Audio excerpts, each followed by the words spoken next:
성 어거스틴의 어머니 모니카는 어릴 때부터 집안일을 돕던 늙은 하녀로부터 복음을 듣고 구원을 받았습니다. 복음을 알게 된 모니카는 로마의 부유한 지주인 청년과 결혼을 했으나 남편이 예수를 믿지 않고 성격이 완악하여 16년 동안이나 눈물로 기도하여 남편을 구원하였습니다. 아들 어거스틴도 어머니의 가르침에 순종하지 않고 결혼 전 여인과 동거하여 사생아를 낳는 등 어머니의 마음에 깊은 상처를 주었습니다. 그러나 어머니 모니카는 아들이 돌아오기를 계속해서 눈물로 기도했습니다. 어머니가 아들을 위해 눈물의 기도를 장장 30년 동안이나 흘렸습니다. 자신의 노력이나 의지로는 완악한 남편이라 고집불통인 아들을 도저히 변화시킬 수 없는 자신의 한계를 알고 약속을 지키시는 신실한 하나님의 사랑과 능력을 알기에 하나님께 눈물로 애원하여 끊임없이 긍휼을 구했습니다.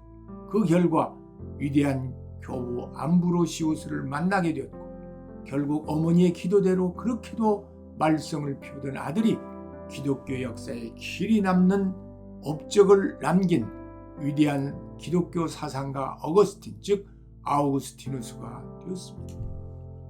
시편 126편 5절로 6절에 눈물을 흘리며 씨를 뿌리는 자는 기쁨으로 거두리로다. 울며 씨를 뿌리러 나가는 자는 반드시 기쁨으로 그 곡식의 단을 가지고 돌아오리라고 했습니다. 씨를 뿌릴 때는 눈물을 흘리게 됩니다. 기뻐서 울고 힘들어서 울고 마음대로 되지 않아서 울고 안타까워서 울게 됩니다.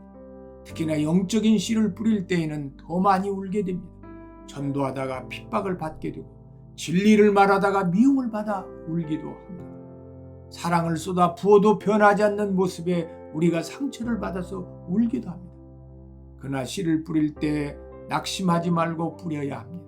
울면서 나는 말은 일회적인 동작이 아니라 반복적이고 지속적인 동작을 의미합니다.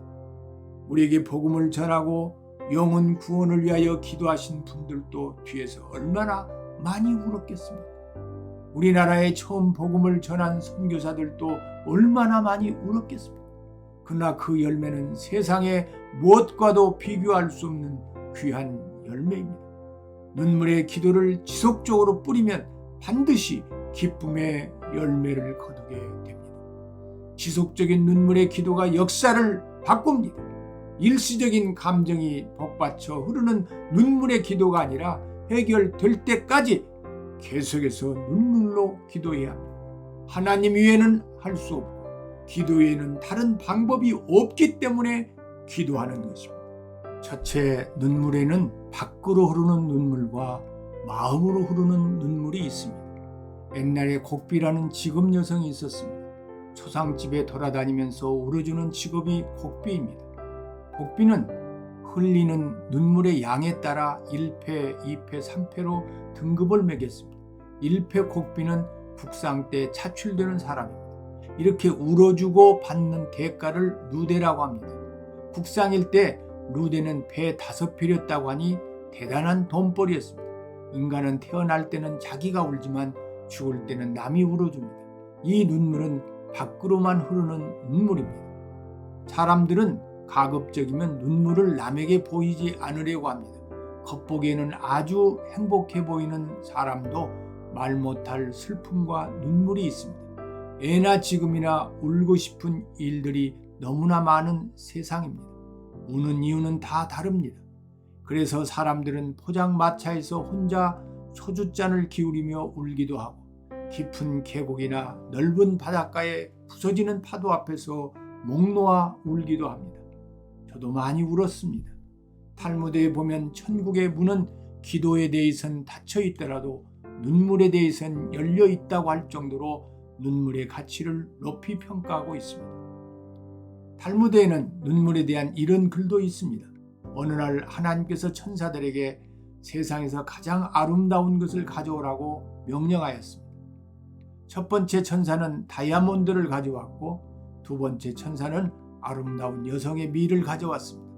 그러나 하나님은 별로 마음에 들어 하지 않으셨습니다. 마침내 세 번째 천사는 죄인의 눈물이 나며 작은 병에 담긴 눈물을 가져왔습니다.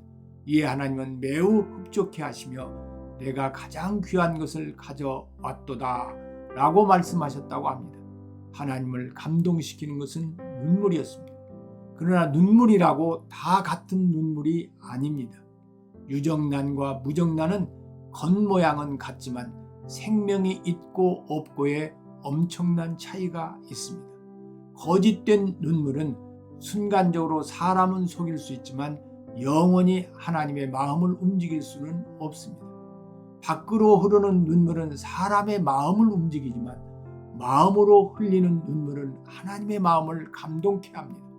더욱이 마음으로 흐르는 눈물이 차고 넘쳐 밖으로 흐르는 눈물이 되면 사람과 하나님을 감동시킬 것입니다.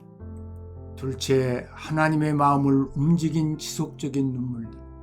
다윗은 밧세바를 간음하고 자신의 죄를 은폐하기 위해 충성스러운 부하 우리아를 죽게 하고 사탄의 종되어 죄된 삶을 살다가 나단 선지자의 지적을 받았을 때 즉시 회개하였는데 입술로만 일시적으로 회개한 것이 아니라 밤마다 눈물로 침상과 요를 적실 정도로 회개했습니다.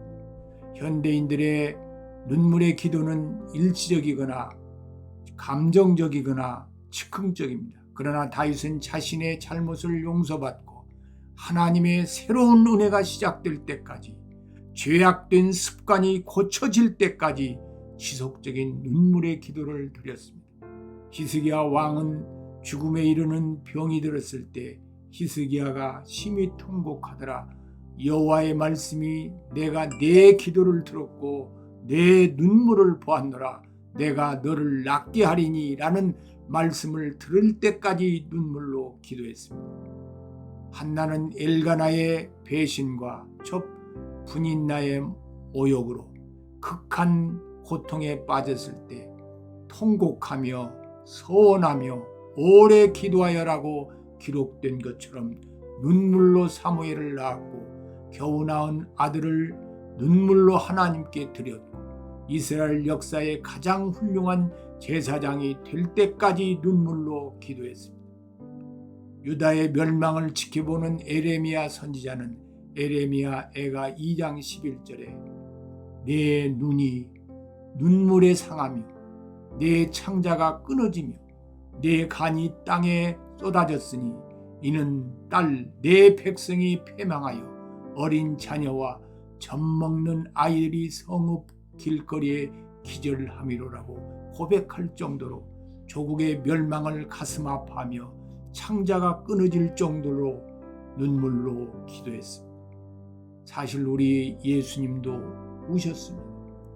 나인성 과부가 외아들을 잃고 애통해할 때 우셨고 장차 멸망할 예루살렘 토성을 바라보시며 웃었습니다. 친구 나사로가 죽었을 때도 그의 무덤 앞에서 우셨습니다. 예수님이 십자가를 지시기 전에 삶을 히브리서 5장 7절에 그는 육체에 계실 때 자기를 죽음에서 능히 구원하실 이에게 심한 통곡과 눈물로 간구와 소원을 올렸고 그의 경건하심으로 말미암아 들으심을 얻었느니라고 했습니다. 당신은 최근에 울어본 적이 있습니까? 무엇 때문에 우셨습니까? 얼마나 간절히 우셨습니까? 거울을 보면서 자신의 더러운 모습을 보고 세수를 하듯 하나님의 말씀을 보면서 자신의 죄악된 성품을 보고 말씀대로 살지 못하는 자신의 연약함을 보면서 하나님께 눈물로 긍휼을 구하지 않는다면 아직 성경을 제대로 보지 않는 것입니다. 더욱이 울고 나서 같은 죄와 같은 삶을 반복한다면 더 울어야 합니다. 우리 모두는 주님이 흘리신 눈물이 어떤 것인지 모르고 사는 것입니다. 주님의 눈물은 우리들이 사탄의 종이 되어 죄와 고통과 죽음의 노예가 되어 살면서도 사탄의 종 되어 살고 있는지를 모르고 살기 때문에 우신 것입니다. 눈물이 메말라버린 세대, 눈물을 모르며 사는 세대, 이것이 현대인의 위기입니다. 세상 사람들은 억울해서 울고 실패해서 울고 슬퍼서 울고 불행 때문에 울고 너무 기뻐서 웁니다. 그러나 믿음의 사람들은 죄 때문에 울고 자녀의 영혼 때문에 울고 사명을 감당하지 못하는 것 때문에 울어야 합니다. 이것이 믿음이 있는 자와 믿음 없는 자의 차이이며 하나님을 감동시키는 사람과 하나님을 슬프게 하는 사람의 차이입니다. 셋째, 눈물의 기도는 어떻게 역사하는가? 과장된 표현이라 말할지 모르지만 부모의 기도에 비례하여 자녀들이 축복을 받습니다. 솔로몬은 자신이 복을 받은 근거를 다윗의 신앙 때문이라고 고백합니다. 요게벳은 모세를 위해 40년을 눈물로 기도했습니다. 모니카는 아들 어거스틴을 위해 30년을 눈물로 기도했습니다. 한나는 눈물로 사무엘을 낳고 눈물로 키웠고 눈물의 기도로 위대한 제사장이 되도록 했습니다. 기독교 역사에 위대한 인물들의 배후에는 하나같이 부모의 눈물의 기도가 있었음이 증명되고 있습니다. 그런데 품 안의 자식이라고 합니다. 크면 정말 부모 말 잘 듣지 않습니다. 마음이 상할 때가 얼마나 많은지 말로 다 표현할 수 없을 것입니다. 그것은 이 세상 신이 자녀들의 마음을 혼미케 하여 옳고 그름을 분별하지 못하게 하고 세상의 영이 부모의 은혜를 모르게 하기 때문에 부모가 아무리 애를 써도 안 됩니다. 자녀가 말을 듣지 않는다고 생각하니까 화가 치밀어 오르는 것이며 우리가 고칠 수 있다고 생각하니까 비인격적인 언행을 하게 됩니다. 그러나 이는 힘으로 되지 아니하고 능력으로 되지 아니하고 오직 성령으로만 된다고 했습니다. 성령의 역사를 믿고 하나님께 맡기고 눈물로 기도의 단을 쌓으면 언젠가 기쁨의 열매를 맺게 됨을 우리는 성경을 통해 간증을 통해 알게 됩니다. 내 힘으로는 자녀를 변화시킬 수 없고 눈물의 기도로만 자녀를 변화시킬 수 있습니다. 사탄이 역사할 때는 기도 외에는 방법이 없습니다. 하나님께서 눈물의 기도를 연락하시고 환경을 변화시키고 좋은 사람을 만나게 하시고 인생에서 무엇이 가장 중요한 것인가를 알게 하시고 자신의 죄됨을 뉘우치게 해서 변화시키십니다. 저도 젊은 시절에는 사람들을 내 지혜로 내 노력으로 내 의지로 변화시키려고 많은 노력을 했지만 결과는 미비했습니다.